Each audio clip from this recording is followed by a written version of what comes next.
descend. Ça ne peut pas rester comme ça. Et donc, chaque année, quand je pars à Paris, je la vois, et sa foi, elle est engagée, elle rend témoignage, et à l'église, et puis elle travaille, elle est fonctionnaire de l'État français. Et finalement, elle a dit, Papa Moussa, je viens chez toi. Je dis, mais si tu viens, tu vas travailler, rendre témoignage. C'est comme ça que j'ai contacté des églises. Et on est à la 4e ce soir. Voilà. Où elle a rendu témoignage. Mais ce que je peux dire, c'est la foi et le miracle collés ensemble pour elle. C'est une ressuscité.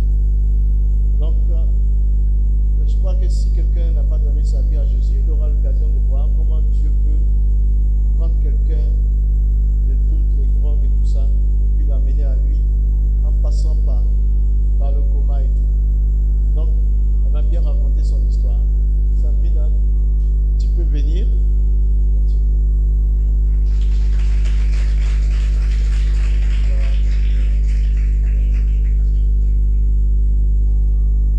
Bonsoir à tous.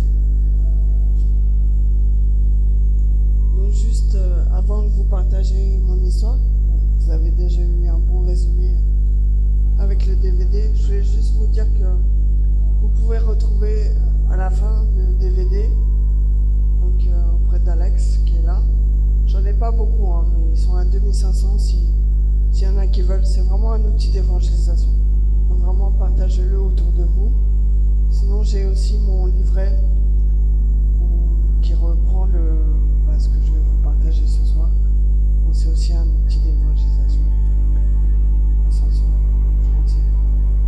Pour offrir à vos amis, vos collègues. Voilà. Moi, je m'appelle Sabrina Kebli. Comme mon nom l'indique, Kebli, c'est d'origine algérienne. Et ma mère est française. Mais j'ai pas eu des parents religieux ni d'un côté ni de l'autre. J'ai grandi avec la culture musulmane. Et mon père n'était pas quelqu'un de pratiquant. Ma mère était baptisée catholique, mais elle n'a jamais mis les pieds à l'église de sa vie. Donc je dois dire qu'en fait, j'ai grandi sans foi ni loi. Mes parents, quand ils m'ont eu, c'était un peu un choix imposé. Parce que ma mère m'a toujours dit, mais toi, de toute façon, tu n'aurais jamais dû naître. Tu es issu d'une erreur médicale. Il faut dire que normalement, elle avait été opérée, elle ne pouvait plus avoir d'enfant. Donc déjà, ma naissance était incompréhensible pour elle et dure à accepter. Il faut dire que mon père, c'était pas un père au sens propre du terme. Lui, tout ce qui l'intéressait, c'était sortir avec ses amis, refaire le monde, les femmes, l'alcool. Puis de temps en temps, il rentrait à la maison. Vous voyez le genre de père? Enfin, moi, c'était... L'image que j'avais du père, c'était ça en fait. Et si bien que, avec tout le climat violent qui régnait à la maison, quand il nous a quittés lorsque j'avais 5 ans, je pensais que à la maison ça allait aller mieux, que ma mère allait retrouver une certaine paix. Mais bon, la vie et les événements ont fait que moi je comprenais pas tout. Mais en tout cas, je sais qu'elle aussi, elle me frappait. Elle m'a frappé jusqu'à l'âge de 9 ans. Tous les soirs, c'était devenu ma nourriture. Bien souvent, je savais même pas pourquoi. Elle avait besoin de se défouler. Et lorsque j'ai eu 15 ans, elle m'a dit, mais maintenant, je t'ai élevé jusque-là. Maintenant, ton père peut bien prendre la suite. Ce moment, je l'ai pas vraiment pris au sérieux parce que bon, mon père il s'était jamais occupé de moi, quoi. Voilà, c'était le père qui m'oubliait à la sortie de l'école. Le père qui s'arrangeait toujours pour me dire au moment de mon anniversaire et de Noël que j'avais pas été sage. Comme ça, il n'avait jamais besoin de m'offrir un cadeau. J'avais jamais rien même partagé de bien avec mon père.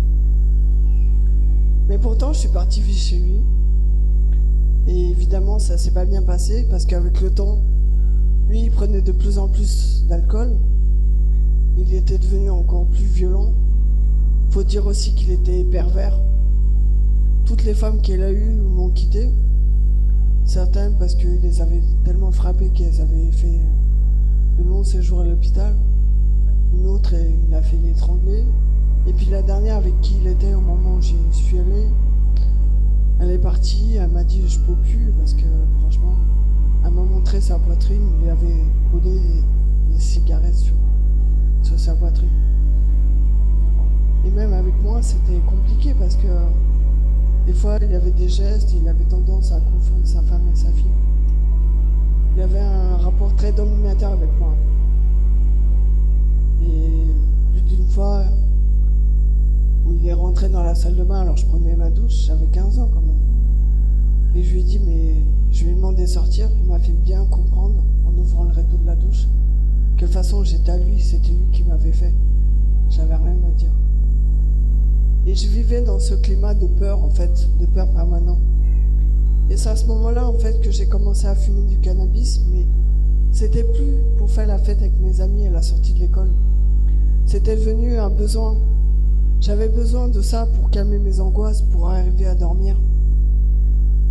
Et d'ailleurs, un soir, il est venu dans ma chambre, et ce jour-là, j'ai eu très peur. Je sais pas vraiment ce qui lui est passé par la tête, mais mon père, il n'était jamais venu me border la nuit. Et il est resté assis à me regarder, moi je faisais semblant de dormir. Je peux pas dire le temps qui s'est écoulé, pour moi ça m'a semblé long. J'entendais juste les battements de mon cœur dans ma tête qui résonnaient. Et ce jour-là, il est parti. Et vraiment, à ce moment-là, je me dis, faut pas que je reste là, quoi. Parce qu'un jour ou l'autre, il est capable de me violer, quoi. Et en plus, quelques jours après, il a menacé de me tuer. Et je savais qu'il en était capable. Donc je me suis enfui, j'ai voulu retourner chez ma mère. Mais en arrivant chez ma mère elle m'a dit, mais bon, le pauvre, il faut le comprendre, il est tout seul, il est malade, c'est la cause, mais il faut le comprendre. C'est plus elle qui vivait avec, quoi. Et en fait, bon, tout ça pour dire que finalement, elle me dit, mais de toute façon, il n'y a plus de place à la maison. Il n'y a plus de chambre. Ma mère avait refait sa vie, en fait. Donc j'ai pas pu rester. Et c'est comme ça que je suis partie. Et je me suis retrouvée à la rue à 16 ans. 16 ans, c'est un âge où, bon, on se croit fort, on pense qu'on peut se débrouiller. Mais là où j'ai grandi, dans la cité, c'était compliqué. Pour moi, j'avais deux choix qui se présentaient à moi. Soit dealer, vendre de la drogue, soit me prostituer. Pour moi, c'était les deux moyens pour avoir de l'argent facilement. Parce que sinon, je mangeais déjà dans les supermarchés, je dormais dans des squats, dans des logements abandonnés, avec les rats dans des conditions difficiles. Et à cette époque-là, j'avais un petit ami déjà qui vendait un peu des extasies, des tripes de LSD en bas de nuit. Et moi, j'ai commencé à vendre du cannabis et à nous deux, on arrivait de temps en temps à se payer une chambre d'hôtel. Le problème, c'est que lui, il était abonné à la prison. Je savais jamais quand est-ce qu'il allait sortir et y retourner. Et c'était pas stable pour moi. Et quelques temps après, j'ai fêté mes 17 ans en boîte de nuit et j'ai rencontré un autre garçon. Et on est tombé amoureux et franchement, je suis partie vivre chez lui, c'était bien, au moins lui il avait un appartement. Bon, je pensais que c'était l'homme de ma vie, hein. J'avais 17 ans, ouais. J'étais amoureuse, quoi. Bon, lui c'était pas un mauvais, il était gentil. Bon, lui aussi, il vendait de la drogue, il buvait aussi, il fumait, mais bon, lui, son truc, c'était plus les braquages. Cambriolage, braquage. Donc, du coup, j'ai élargi mes connaissances, j'ai élargi mes business. J'ai commencé à faire du recel de bijoux, à faire des cambriolages avec lui aussi. Bon, j'ai même fait du trafic de faux billets et plein de choses, quoi. Donc à cette époque-là, j'avais beaucoup d'argent. Je roulais en BM cabriolet. Bon, j'avais pas le permis, mais c'était pas grave. Et en tout cas, pour moi, ouais, je pensais que le pire était derrière moi. J'étais sorti de la rue. Mais dans tout ça, j'ai commis une grave erreur. C'est que son frère, à lui, était toxicomane. Et à ce moment-là, il sortait de sa 5e cure de désintoxication. Et en parlant avec lui, j'essayais de comprendre ce qu'il attirait dans ce produit. Parce que j'avais goûté à peu près à tout, mais jamais à ça. Et bien sûr, je lui ai dit, j'aimerais bien juste goûter une fois. Juste une fois. Par simple curiosité pour voir ce que ça fait. Bon, ça n'a pas traîné, hein, même pas une semaine. En m'offrant un petit sachet d'héroïne, il m'a dit tiens, j'ai un bon prix, si tu veux on partage, il n'y a pas de problème.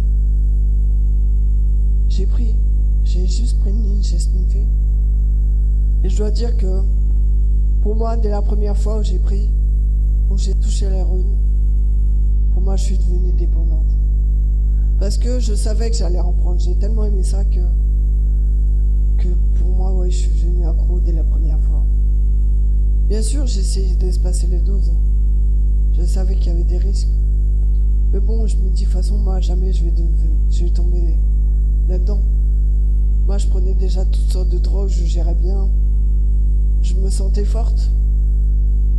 Mais très vite, je me suis aperçu que c'était la cam qui était plus forte que moi. Donc, ça va très vite. Hein. Un matin, on se lève. Et tout ce qui compte, c'est d'aller chercher sa cam auprès du dealer du quartier. Là, j'ai compris que j'avais un problème. J'ai compris que je pouvais plus vivre sans. Ma vie devenait un mensonge. J'attendais que mon copain se lève pour partir travailler, pour rejoindre son frère. Et j'ai inventé un mensonge pour masquer, pour camoufler un autre mensonge et un autre mensonge. Et ma vie, c'était devenu ça. Et physiquement, ça a commencé à se voir. J'avais du mal à cacher ça. Si bien qu'à un moment donné, j'ai été démasqué. Et j'avais peur de la réaction de mon ami. Je me dis, mais il va me quitter. Déjà, la cam, ça avait détruit sa famille. Ça avait détruit son frère, ses parents. Mais il m'a dit, franchement, je crois en toi. Essaye d'en sortir. Moi, j'ai pris des traitements, mais à chaque fois, je replongeais. Bon, je suis parti en cure. Je suis même parti en post-cure. La post-cure, hein, c'est un programme qui s'étale sur plusieurs mois, où un toxicomane, il apprend à revivre. Il reprend des habitudes de vie qu'il avait perdues dans la rue.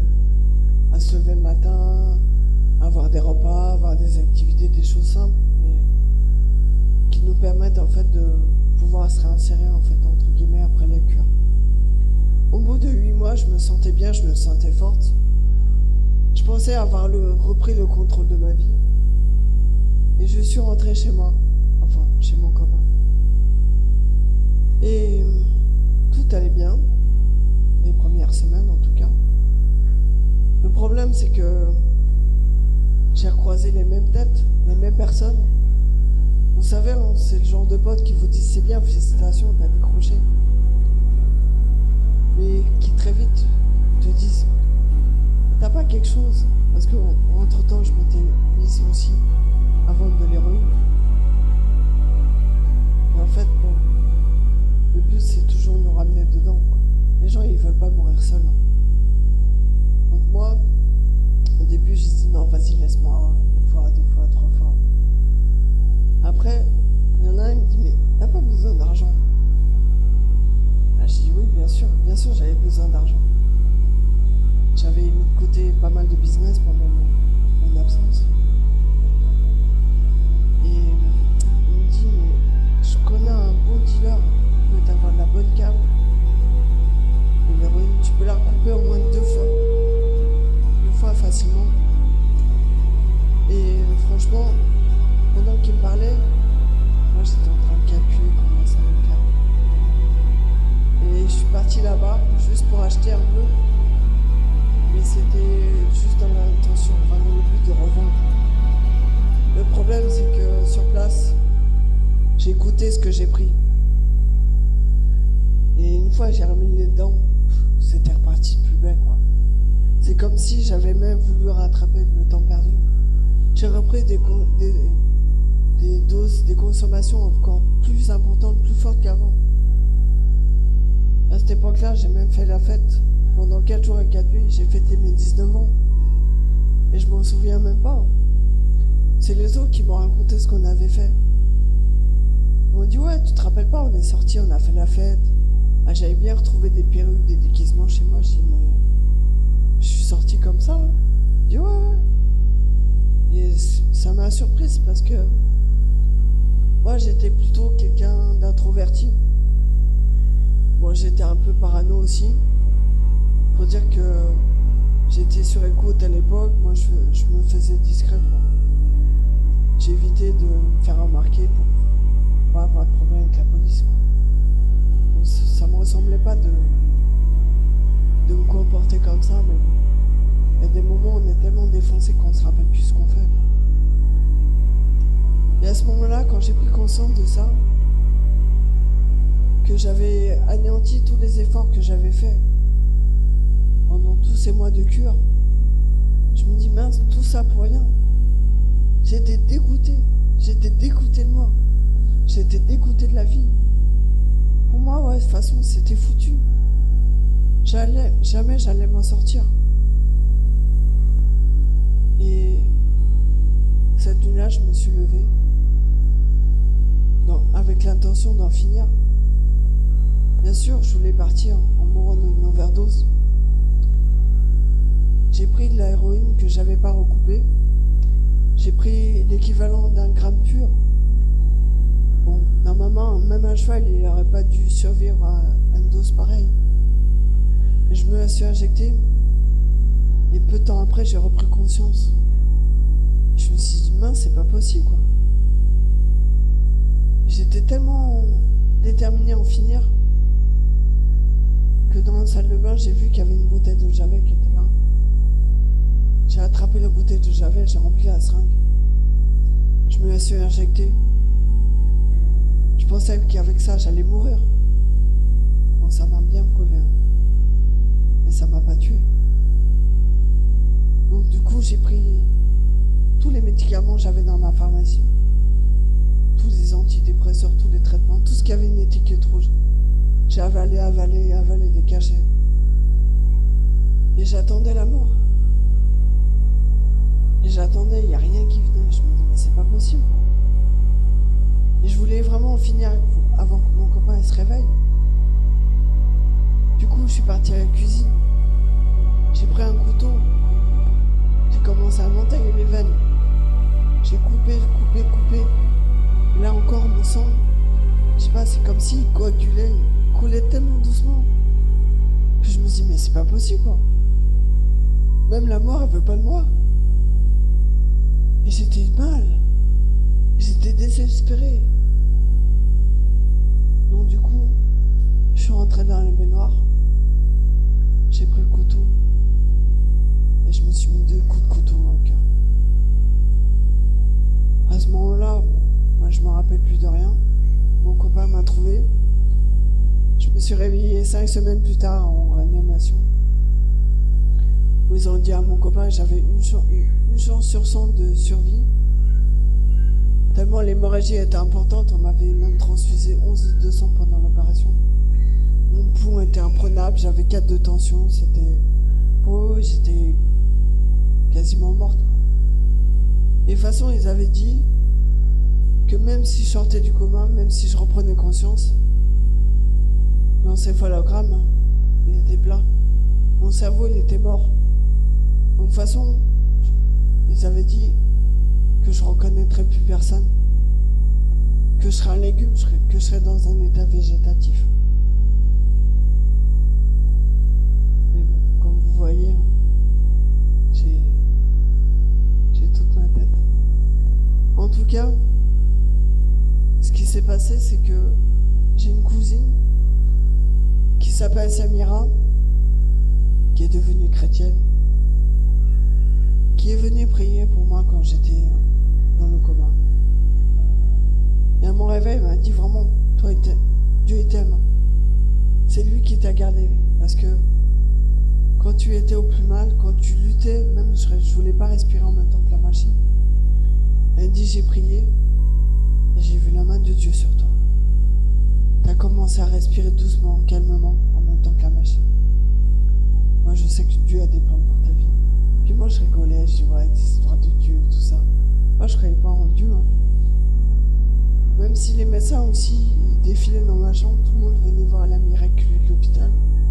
Bon. Pour moi, je me disais, j'ai eu de la chance, quoi. Pour vous dire, j'étais à peine debout. J'ai commencé à refumer. J'ai même repris de l'héroïne. Alors j'étais encore dans l'hôpital. Parce qu'on trouve toujours quelqu'un. Parce que dans ma tête, j'étais toujours une droguée. J'avais la peau sur les os, je pesais 37 kilos. Mais tout ce qui m'intéressait, c'était reprendre la drogue. Et c'est peut-être 1 an et demi après, alors que ma cousine me disait toujours de venir à l'église, que Jésus pouvait changer ma vie, qu'on pouvait prier sur moi. Bon, je trouvais toujours une bonne excuse. Mais là, elle me dit, mais tu fais quoi pour les fêtes de Noël? Bah, je dis, moi, Noël, c'est rien de spécial. Hein. Elle me dit, mais viens, il y a un rassemblement de jeunes, chrétiens. Bon, déjà, jeune chrétien, ça m'inspirait pas trop. Mais elle dit, c'est un rassemblement européen. Ça a lieu en Hollande. Ah, en Hollande, pour moi, c'était le mot magique. Le pays où tu peux acheter de la drogue légalement. Bien, je dis, bien sûr, ça m'intéresse, j'y vais, je viens. J'y suis allé. Mais juste pour acheter de la drogue. Mais sur place, il y avait un ami de ma cousine qui me dit, mais c'est toi Sabrina? Je dis oui. Il dit, mais c'est formidable, t'es en vie. Je dis, tu sais, on a prié pour toi, ta cousine nous a raconté ce qui t'est arrivé. Il vient avec sa grosse bille sous le bras. Il me dit, mais si tu as des questions, il n'y a pas de problème. Hein. Je prends le temps de te répondre. Puis moi je regarde, je dis, mais j'ai pas de questions. Il était un peu choqué parce que pour lui, si je venais à un rassemblement chrétien, après tout ce qui m'était arrivé, forcément je me posais des questions. J'avais une recherche. Bon, je pouvais pas lui dire, j'étais juste venu faire mes courses. Hein. Donc, j'ai commencé à parler avec lui, mais en fait, le gars, je sais pas, c'est comme s'il me faisait un peu pitié, quoi. Je dis, mais comment tu peux croire à des vieilles histoires écrites par les hommes? Moi, j'avais jamais lu la Bible. C'est ce que les gens disaient. C'est ce que je pensais, quoi. Je disais, mais viens dans ma cité. Viens voir c'est quoi la vraie vie. Parce que pour moi, un croyant, quelle que soit la religion, c'est quelqu'un qui voulait la réalité du monde. Bon, c'était moi la droguée, mais pour moi, en fait, c'était lui le drogué. Donc, il fallait que je l'aide, le pauvre. Il fallait que je lui montre qu'il perdait son temps. Donc, j'ai posé des questions dans ce but-là. Mais à chaque fois, il prenait le temps de me répondre. Ça m'énervait un peu, d'ailleurs. Puis après, il a vu que j'étais aussi très cartésienne. Puis on parlait de l'Arche de Noé. Puis il me lit un passage de la Bible. Et là, à ce moment-là, je ressens quelque chose au niveau de mon cœur. Mais c'était bizarre, c'était comme un point, une gêne. Mais c'était pas vraiment une douleur. Et comme j'avais été opérée, j'ai eu peur en fait. Je me suis dit, oh là là, je vais mourir là. Je suis partie me coucher. Et j'ai commencé à me calmer, à respirer doucement, calmement. Et là, j'ai vu que finalement, c'est pas... Ouais, j'avais pas mal, c'était bizarre. Mais... Puis finalement, c'est parti comme c'est venu. Bon, du coup, j'étais soulagée. Je suis sortie fumer un gros joint, parce que des fois, que ça soit le dernier, il fallait pas gâcher tout ce que j'avais acheté. Et j'ai dormi. Et le lendemain matin, je reprends la conversation avec lui. Mais là, il me parle de Dieu. Il me parle de Jésus, qu'il a envoyé son fils mourir pour moi, pour le pardon de mes péchés. Je dis quoi? C'est qui ça, Jésus? Moi, je connaissais pas Jésus. Hein. Pour moi, Jésus, c'était une date sur un calendrier. Avant, après Jésus-Christ. Je dis, moi, je connais pas ce gars-là. Je lui ai rien demandé. Hein. Et puis, il me parle de péché. De péché. Péché. Je dis, qu'est-ce qu'il me raconte? Je connaissais pas ce mot-là, en fait. Mais j'étais trop fière pour demander, quoi. Indiscrètement, je demande à ma cousine, je dis, lequel? Il me parle que Jésus, il peut pardonner mes péchés. Ça veut dire quoi? Bien, le péché, il m'a dit, bah, c'est des choses qu'on fait qui plaisent pas à Dieu. Ouais, elle m'explique. Et en fait, je lui dis, attends, en fait, le gars là, il est en train de me dire que je suis pas quelqu'un de bien. Je dis, attends, pour qui il se prend?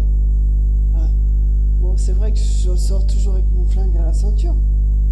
Mais après tout, j'ai jamais sorti pour tuer quelqu'un, c'était juste pour me défendre au cas où. Bon, ok, je vends de la drogue. Mais je vendais pas aux gamins à la sortie des écoles. Je vendais pas aux femmes enceintes. Pour moi, j'étais quelqu'un bien. J'avais mes propres valeurs. Donc j'ai pas tout compris à ce qu'il m'a raconté. Mais dans tout ça, j'ai bien compris quand il m'a parlé du paradis de l'enfer. Parce que moi, j'avais failli mourir sur mon lit d'hôpital. J'ai vécu des moments durs et vraiment durs à expliquer. Mais en tout cas, j'ai pas fait une bonne expérience. Il y a des gens qui racontent, qui voient une lumière, qui sont à la présence de Dieu, qui vivent une bonne expérience. Moi, je sais pas si c'est l'enfer que j'ai entrevu là, mais moi, c'était un cauchemar. Et je me suis dit, de toute façon, un jour, je vais mourir. Et je me dis, bon, moi, je crois en rien. Si Dieu n'existe pas, c'est pas grave. Mais s'ils ont raison, si Dieu existe, je prends le risque peut-être d'aller en enfer. En tout cas, le gars, il m'a dit une chose. Alors qu'il me lisait un passage, en fait, il m'a expliqué, il m'a dit, écoute, si tu veux savoir si vraiment ce Dieu-là dont je te parle, il existe, si ce Jésus-là, il est vivant, bah tu n'as qu'à faire ta propre expérience et la tu verras. Je lui ai dit ok. Bon, il m'a pas dit comment, mais je suis rentré chez moi. Et quand je suis rentré chez moi, bon, bien sûr, j'avais de quoi fumer, donc je passais mes soirées à ça, mais quand même, je repensais à tout ce que j'ai ressenti à nouveau le poing, la gêne dans mon cœur.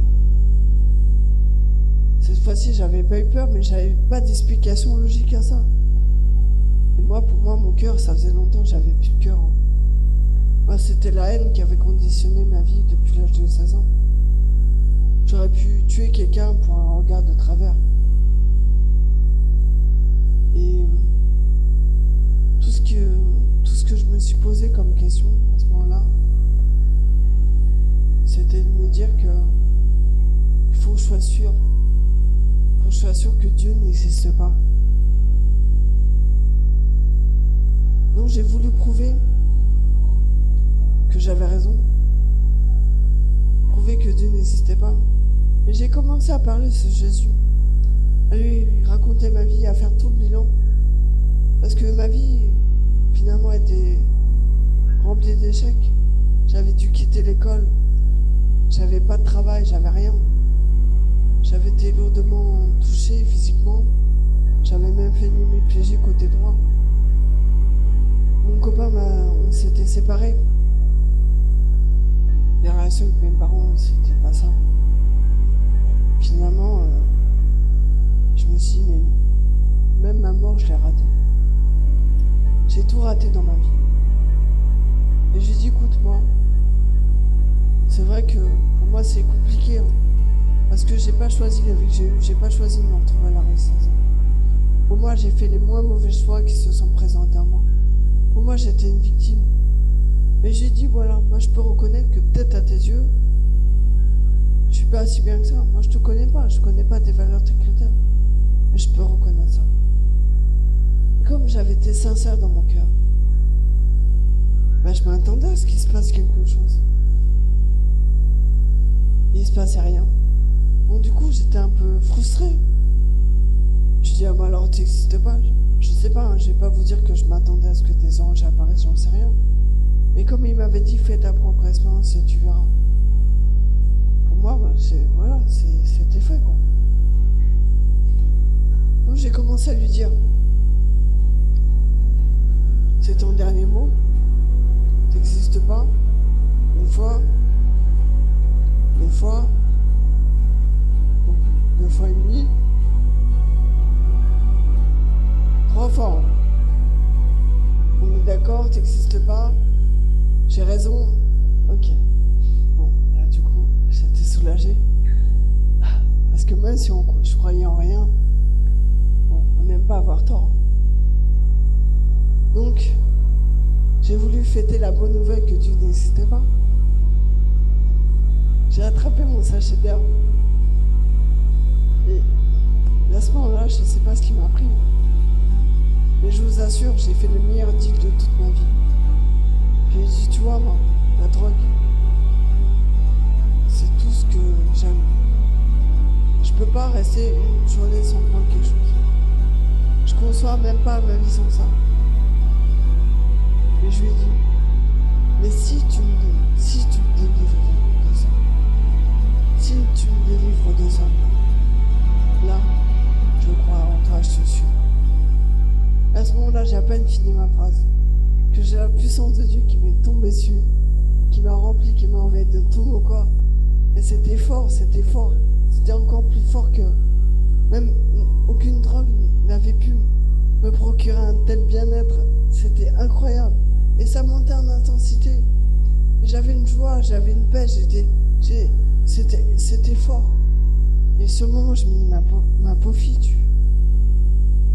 tu t'es fait un shoot. Je regarde mes bras et je me dis, non, en fait, c'était réel, quoi. Et je ressentais également l'amour de Dieu. C'est Dieu à expliquer. On sait ce qu'on ressent quand on est amoureux de quelqu'un. Mais là, je pouvais ressentir l'amour de Dieu pour moi.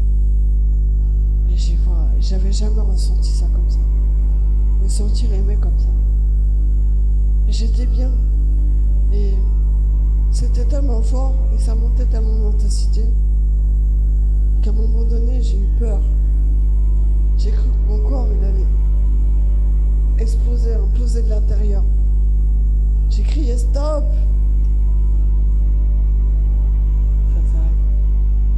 En tout cas, mes yeux se sont ouverts. Et j'ai réalisé que j'avais cherché à travers la drogue un bien-être qui finalement est qu'artificiel. Parce que bon, il y a toujours la montée, puis après il y a la descente. Et Dieu pouvait me donner encore mieux, et gratuitement en plus. Là j'ai fait, ça a bouleversé. Ça a chamboulé tout ce que je pensais. Et pour moi, c'était tellement concret, tellement vrai, que je savais à ce moment-là que ce que je lui avais dit, il avait fait. Je savais que j'étais délivrée de toutes mes dépendances. J'ai pris tout ce que j'avais dans ma chambre, je suis partie aux toilettes, j'ai tout jeté. Et cette nuit-là, j'ai dormi comme un bébé, sans rien prendre. La chose qui m'était jamais arrivée depuis l'âge de 12 ans, 13 ans, où j'ai commencé à fumer. Et ce qui est fort, c'est que même le lendemain matin, je me réveille, je prends mon café, j'allume ma cigarette, comme d'habitude, et je commence à tirer sur ma clope. Et je me dis, c'est bizarre, c'est comme si j'avalais de l'air, il n'y avait aucun goût. Je regarde, je me dis peut-être qu'elle est cassée, il y a un trou. En fait, non. La cigarette était normale. Mais j'ai réalisé que, en fait, jusqu'à la cigarette, j'avais été totalement délivré. J'ai pris mon paquet, je suis jeté.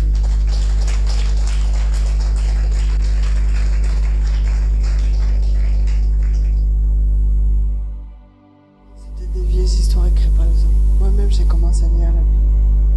J'ai commencé à lire les évangiles. Jésus faisait dans son temps. Et j'ai dit ouais, c'est lui que j'ai rencontré. C'est lui qui m'a guéri, c'est lui qui m'a délivré.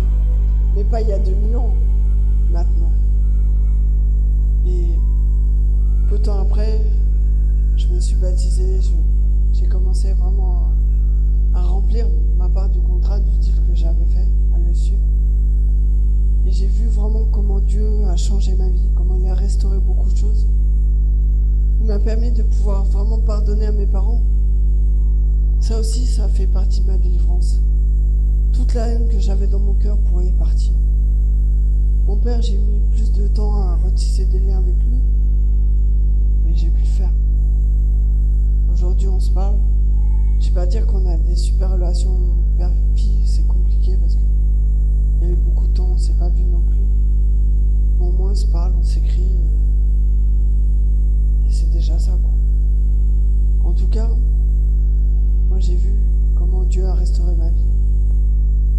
Comment j'ai pu aussi trouver un travail, parce que le problème, c'est que quand je suis sortie de l'hôpital, j'avais une hémiplégie côté droit. J'étais paralysée du bras droit. Mon cerveau, il commandait plus mes gestes. Ce qui fait que quand un frère m'a dit mais maintenant c'est bon, Dieu t'a guéri, t'a sorti de la drogue, tout ça, tu vas reprendre tes études, tu vas chercher du travail. À ce moment, je dis attends, tu plaisantes, je peux même pas écrire une lettre de motivation, quoi. Comment tu veux que je trouve un travail? Il me dit ah c'est ça. Il me dit bah je sais pas. Il me dit tu veux que Jésus te guérisse? Bah je dis bah oui, si Jésus peut me guérir, oui bien sûr, après je vais aller chercher du travail. Il a fait une onction d'huile et a prié pour moi. Et j'ai senti vraiment une chaleur monter jusqu'à dans mon cerveau. Et 20 minutes après, j'ai commencé à bouger les doigts.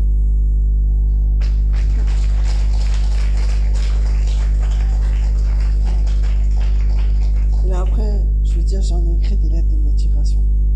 J'ai cherché du travail pendant 4 mois, mais j'avais la foi que Dieu allait m'en donner. Et il a même fait plus que ça, parce qu'après des petits boulots, il a même permis que je rentre fonctionnaire. Après avoir volé l'État, maintenant je sers l'État. Comme quoi Dieu a de l'humour. Je suis pas dans la police, je précise comment. Mais en tout cas, moi je sais que c'est vraiment Dieu qui avait ma vie entre ses mains. Il voit notre avenir. Parce que j'aurais pu faire même la prison. Ce qui fait que j'aurais même jamais pu rentrer fonctionnaire. Il m'a fait grâce de ça. Il avait déjà tout planifié. Et en tout cas, moi ce que je peux vous dire aujourd'hui, c'est qu'il n'y a que Dieu qui a le dernier mot sur la vie de quelqu'un.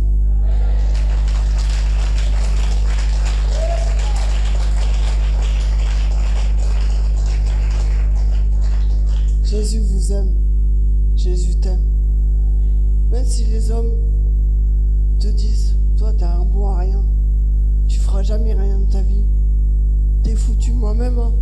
Moi avec collé une étiquette toxico. Ça mes parents, même les médecins, ne n'est pas cher de ma peau. Pour eux, je m'en sortirai jamais. Et vous voyez, c'est Dieu qui connaît la vie de chacun. En tout cas, moi j'ai fait ce pas, de lui confier ma vie, et c'est le meilleur deal que j'ai jamais fait. Donc je connais pas ta situation, je sais pas ce que tu vis. Peut-être même tu as vécu des choses dans ton enfance, tu as peut-être des blessures qui sont encore là. Dieu peut les guérir.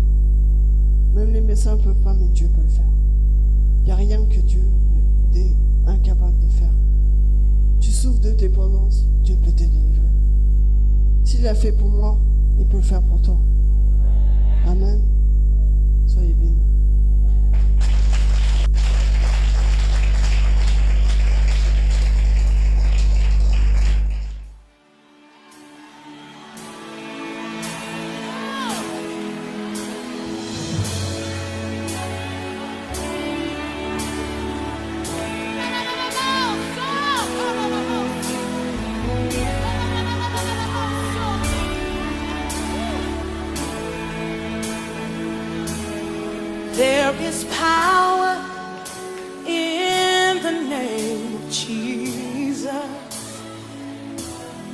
There is power in the name of Jesus. There is power in the name of Jesus to break every chain, break every chain, break every chain. Woo! To break every chain, break every chain, break every chain. Come on, Tim, say it. There is power in the name of Jesus. Oh, there is power in the name of Jesus. There is power in the name of Jesus. Oh, to break every chain, break every chain, break every chain. Oh, break every chain, to break every chain, break every chain. Let's say there is power. There is power. Come on. In the name of Jesus. Come on, you declare it. There is power in the name of Jesus. There is power. There is power in the name of Jesus. We know where it is to break every chain, break every chain. Come on, say it to me. Break every chain, break every chain, break every chain. There's an army rising up. There's an army rising up. There's an army